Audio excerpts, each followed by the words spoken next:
Good afternoon, student. Class MCOM semester second, MCOM first semester second, NEP 2023 and also for 2019 pattern. Subject है advance cost accounting and cost systems, मतलब जिन student का advance cost accounting and cost systems special है उनके लिए ये video useful है।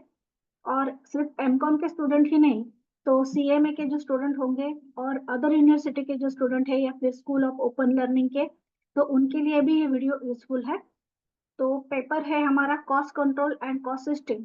उसमें का हम प्रॉब्लम देखने वाले हैं वेस्टेज, स्पॉइलेज एंड स्क्रैप के ऊपर, जो क्वेश्चन पेपर में 18 मार्क्स के लिए पूछा जाता है। तो ये प्रॉब्लम हम स्टार्ट कर रहे हैं। तो एक वीडियो में मैं दो प्रॉब्लम लेने वाली हूँ, क्योंकि प्रॉब्लम स्मॉल है, तो मैं एक वीडियो में दो प्रॉब्लम कवर करने वाली हूँ। तो स्टार्ट करते हैं। तो देखिए, हम ये फर्स्ट प्रॉब्लम ले रहे हैं स्पॉइलेज, स्क्रैप, वेस्टेज के ऊपर। तो ये प्रॉब्लम जो है वो निराली पब्लिकेशन के टेक्स्ट बुक में का प्रॉब्लम है, न्यू जो बुक है उसी में का प्रॉब्लम है। और जो अकाउंटिंग स्पेशल के स्टूडेंट है वो पूछ रहे थे कि तो उनके जो सभी वीडियोस अवेलेबल है चैनल पर वो सभी न्यू बुक के ही है। फाइनेंशियल एनालिसिस एंड कंट्रोल के जो वीडियोस अवेलेबल है वो भी न्यू बुक के ही है।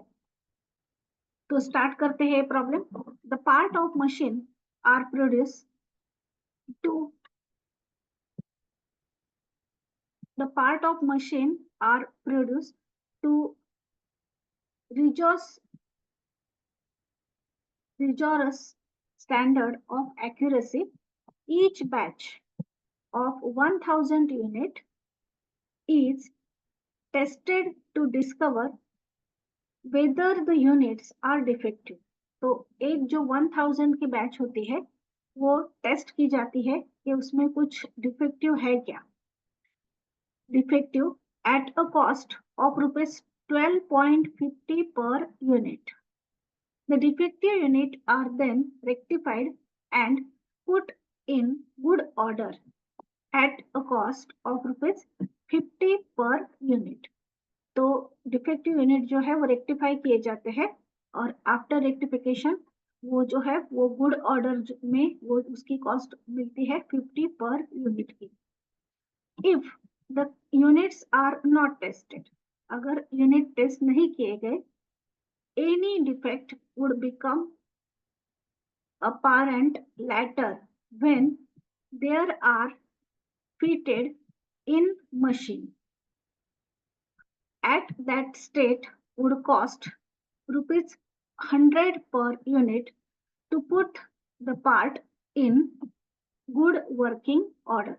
अगर सपोज जो यूनिट्स है वो टेस्ट नहीं किए गए और टेस्ट नहीं किए गए तो बाद में क्या होता है कि वो उसमें अगर कुछ प्रॉब्लम आता है तो उसकी जो कॉस्ट है, मतलब उसको गुड वर्किंग ऑर्डर का पार्ट बनाने के लिए जो कॉस्ट अराइज होगी वो है रुपीज 100 पर यूनिट की। वो होगी 100 पर यूनिट की। और अगर हम यूनिट टेस्ट करते हैं, टेस्ट करके उसको रेक्टिफाई करते हैं और उसको गुड ऑर्डर का पार्ट बनाते हैं तो हमें कॉस्ट आती है 50 पर यूनिट की। तो ये दोनों पॉइंट आप ध्यान में रखिए। नेक्स्ट आपको पूछा गया है find out by calculation the minimum percentage of defective unit in a batch such that it would be cheaper to test all the units in batch instead of none of them. तो हमें क्या find out करना है? Minimum percentage of defective units in a batch such that would be cheaper to test all the unit in batch instead of none of them. मतलब कुछ भी test ना करने की बजाय हमें कम से कम कितनी कॉस्ट आनी चाहिए अगर हम सभी यूनिट की क्या करते हैं, टेस्ट करते हैं। तो अभी यहाँ पर हमें कुछ एजम्पशन करने पड़ेंगे। तो सॉल्यूशन स्टार्ट कर रहे हैं हम। Suppose number of defective unit जो है वो हम मान लेते हैं x, क्योंकि यहाँ पर नंबर ऑफ डिफेक्टिव यूनिट हमें नहीं दिए गए हैं। तो हम सपोज मतलब एजम्पशन करते हैं कि नंबर ऑफ डिफेक्टिव यूनिट जो है बैच में वो है x। अगर हम उसकी टेस्ट करते हैं, if testing is done, cost जो है कंपोनेंट की वो कितनी आएगी।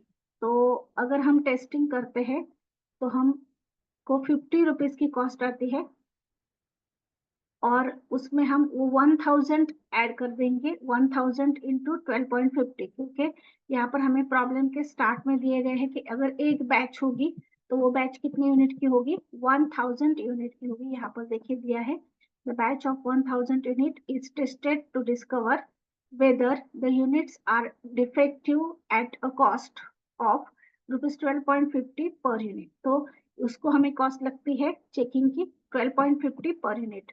सो हम यहाँ पर 50x में 50x कहाँ से आया, तो 50 रुपीज उसको गुड यूनिट बनाने की कॉस्ट है। तो अगर डिफेक्टिव यूनिट x होंगे तो 50 इंटू एक्स मतलब 50x हो गए, प्लस जो यूनिट की टेस्टिंग की कॉस्ट है वो 1000 यूनिट की 12.50 से करेंगे हम कैलकुलेट। तो 1000 इंटू 12.50, तो इसका आंसर आएगा 50x, इसको तो चेंज नहीं कर सकते हम, प्लस इसका मल्टीप्लीकेशन करके 12,500 आ गया। मतलब अगर हम टेस्टिंग करते हैं तो हमारी कॉस्ट कितनी आई है, 50x प्लस 12,500। अगर हम टेस्टिंग नहीं करते हैं, if testing is not done, cost comes to 100x। मतलब अगर हमने टेस्टिंग नहीं की तो जो यूनिट डिफेक्टिव हो जाते हैं तो उसको अगेन गुड ऑर्डर में लाने के लिए हमें पर यूनिट की 100 कॉस्ट देनी पड़ेगी, लेकिन डिफेक्टिव तो हमें मालूम नहीं है तो उसको हमने एक्स एज्यूम किया है। तो 100 इंटू एक्स मतलब 100x लगेगी अगर टेस्टिंग नहीं हुआ तो। दस 100x is equal to 50x plus 12,500। तो यहाँ पर ये हम यहाँ पर भेज देंगे, 100x में से 50x माइनस होगा तो यहाँ पर आंसर आया 50x इज इक्वल टू 12,500। अभी 50 उधर भेज देंगे, x को इधर ही रखेंगे, तो 50 से हम 12,500 को डिवाइड करेंगे। तो यहाँ पर x मतलब डिफेक्टिव यूनिट कितने आए, 250 यूनिट। तो डिफेक्टिव यूनिट का जो नंबर है वो कितना आया है, 250 यूनिट। उसका मतलब है कि अगर हम 1000 की बैच अगर टेस्टिंग के लिए डालते हैं तो उसमें कितने डिफेक्टिव यूनिट आते हैं, 250, मतलब 25%। एक बैच में कितने आते हैं, 25%। सो हमने यहाँ पर कमेंट दी है, if the number of defective unit is only 250, that is 25% in a batch of 1000 unit, the total cost will be same whether testing is done or not. Hence, it would be cheaper to test all unit in the batch if minimum percentage of defective unit in a batch is more than 25%. So, अगर आप पूरी batch को भी testing करेंगे तो कुछ भी दिक्कत नहीं है, क्योंकि उसका जो डिफेक्टिव यूनिट का परसेंटेज है, प्रपोर्शन है, वो कितना है, 25%। तो यहाँ पर हमारा ये जो फर्स्ट प्रॉब्लम है वो कंप्लीट हुआ है। वंस अगेन मैं आपको प्रॉब्लम दिखा देती हूँ, ये प्रॉब्लम है और ये उसका सॉल्यूशन है। तो यहाँ पर फर्स्ट प्रॉब्लम कंप्लीट हुआ। अभी हम सेकंड प्रॉब्लम लेंगे। सेकंड प्रॉब्लम भी बहुत ही इजी है। सेकंड प्रॉब्लम हम स्टार्ट कर रहे हैं। A re-roller produce 400 metric tons of MS bar, spending 3 lakhs towards material। री-रोलर जो कंपनी है वो प्रोड्यूस करती है 400 metric tons of MS bar, for उसके लिए मटेरियल लगता है 36 लाख का। Then 6,20,000 student towards rolling charges, और 6,20,000 रुपीज जो है रोलिंग चार्जेस के लिए लगते हैं। 10% ऑफ द आउटपुट, मतलब जो आउटपुट है उसमें का 10% was found to be defective, तो उसमें से 10% क्या होता है, डिफेक्टिव होता है। Which had to be sold 10% less than the price for good production. तो जितनी गुड प्रोडक्शन की प्राइस आती है उसमें से 10% कम करके वो जो डिफेक्टिव होता है वो सोल्ड करना पड़ता है, उसकी सेलिंग प्राइस है।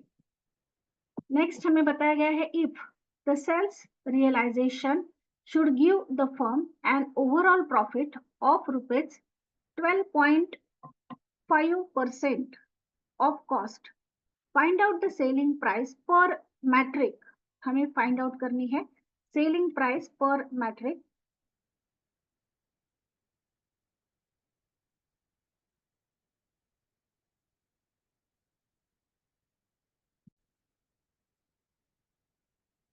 तो हमें फाइंड आउट करनी है selling price per metric ton of both categories of bars the scrap arising during the rolling process fetched a realisation of ₹60,000. तो हम इसका सॉल्यूशन स्टार्ट कर रहे हैं. हमें जो री रोलर की प्रोडक्शन है वो दी गई है 400 मैट्रिक टन्स की. उसके लिए मटेरियल लगता है 36 लाख का एंड जो चार्जेस लगते हैं रोलिंग चार्जेस वो है 6,20,000.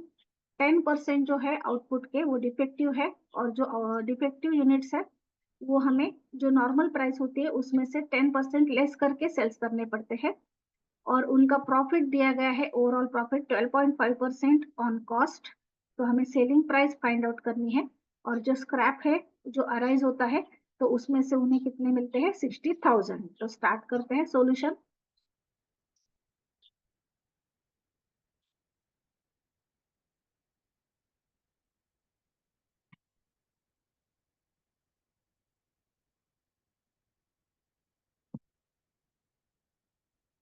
तो फर्स्ट हम सेलिंग प्राइस कैलकुलेट करेंगे. तो सेलिंग प्राइस कैलकुलेट करने के लिए हम कॉस्ट ऑफ मटेरियल लेंगे. तो एक टेबल फॉर्म में हमने ये ड्रॉ किया है. कॉस्ट ऑफ मटेरियल है 36 लाख. उसमें से जो स्क्रैप की वैल्यू हमें रियलाइज हुई है वो माइनस की हमने, लेस स्क्रैप 60,000. तो टोटल आई है आउटर के कॉलम में 35,40,000 लेस करके. उसमें हम रोलिंग चार्जेस ऐड कर देंगे. रोलिंग चार्जेस जो प्रॉब्लम में दिए थे 6,20,000 ऐड करने के बाद टोटल कॉस्ट आई है 41,60,000. अभी इसमें हम प्रॉफिट ऐड करेंगे. जो प्रॉफिट है वो है 25%, सॉरी 12.5%, 12.5% ऑन कॉस्ट. यानी कि 41,60,000 के ऊपर 12.5% निकाले वो आए 5,20,000. इसमें ऐड कर दीजिए. ऐड करने के बाद हमारी जो सेल्स वैल्यू है वो आई है यहाँ पर, सॉरी हाँ, सेल्स वैल्यू जो है वो आई है हमारी यहाँ पर टोटल में, इन दोनों की टोटल करके 46,80,000. तो अभी हमें क्या करना है, तो जो 10% स्क्रैप है वो निकालने हैं. तो यहाँ पर हम जो गुड यूनिट है या फिर आउटपुट है इफेक्टिव वो निकाल रहे हैं पहले. तो आउटपुट जो इफेक्टिव है मतलब डिफेक्टिव नहीं है वो, उसको इफेक्टिव बोलते हैं. तो अगर 10% डिफेक्टिव है तो 90% क्या हुआ, तो 90% क्या हुआ, इफेक्टिव हुआ. तो हमने यहाँ पर जो है टन्स लेने हैं. तो हमें 400 टन्स दिए गए थे. तो 400 टन्स में से 10% हमने कम कर दिए. 10% डिफेक्टिव है सो 10% हमने कम कर दिए. तो यहाँ पर आए 360 टन्स. उसमें हम प्लस करेंगे 9/10 इंटू 40 टन्स. ये जो 40 है ये डिफेक्टिव है और उसकी जो कॉस्ट हमें मिलती है वो 90% सॉरी 10% लेस करके मिलती है, यानी कि 90% मिलती है. सो हमने 9/10 इंटू 40 टन्स लिए. तो कैलकुलेशन करने के बाद यहाँ पर हमारा आंसर आया है 396 टन्स. मतलब पहले 360 लिए, बाद में ये पूरा कैलकुलेशन किया और ये प्लस करके हमारे आंसर आया है 396 टन्स. तो अभी हम जो गुड यूनिट है उसकी सेलिंग प्राइस ले रहे हैं. सेलिंग प्राइस पर MT of good output.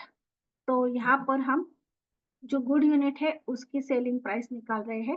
Total sales है हमारे 46,80,000 टोटल सेल्स की वैल्यू. तो उसको हम यूनिट से डिवाइड करेंगे. तो यूनिट से हमने डिवाइड किया. अगर आप डायरेक्टली भी कैलकुलेशन कर रहे हैं तो भी चलेगा. तो यहाँ पर हमने यूनिट से डिवाइड किया. 46,80,000 को 396 टन से, तो हमारा आंसर आया 11,818.18. ये आई कॉस्ट हमारी पर यूनिट की, सॉरी सेलिंग प्राइस पर यूनिट की या फिर पर टन की, जो गुड यूनिट है उनकी। अभी हम डिफेक्टिव की निकालेंगे। तो डिफेक्टिव जो है वो कितने हैं? तो डिफेक्टिव जो है वो हमें बताए गए थे कि जितने इफेक्टिव है उसमें से 10% जो होते हैं वो क्या होते हैं? डिफेक्टिव होते हैं। तो हमने यहाँ पर डिफेक्टिव का कैलकुलेशन करना है।